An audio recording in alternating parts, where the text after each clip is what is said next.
Welcome to Shop Talk. We're looking at a vintage McCulloch chainsaw, and that's the 250.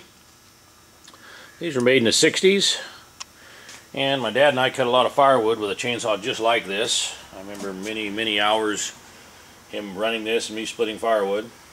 We'll take a close-up look at some of the features it has and give you some ways to identify the McCulloch chainsaws.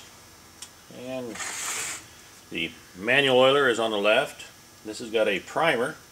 You pump that a couple times, it squirts a little shot of gas into the venturi, makes it easier to start.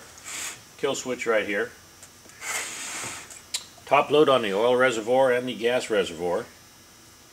Spark plugs under this boot here. And that's a really nice roller nose bar. Got a wheel here, 3 rivets. It is replaceable, very popular for the 60s. And a new 3/8 pitch chain.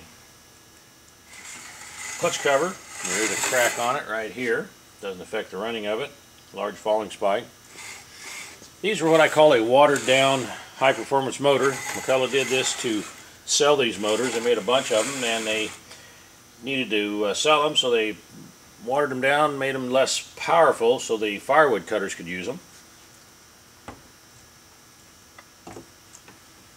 To identify your McCullochs, on most of them, you'll see the model number stamped right here on these larger saws made in the 50s and 60s. This one says 250, and that's what it is. These motors could be taken out of this chainsaw and made into really high performance cart motors, which was a very popular thing. If you're looking for a vintage McCulloch chainsaw, into the collecting, this is more for the collectors. You could cut firewood with it. You're going to have to do a little tinkering on it. Any of these vintage saws need a little bit of work. Just remember that.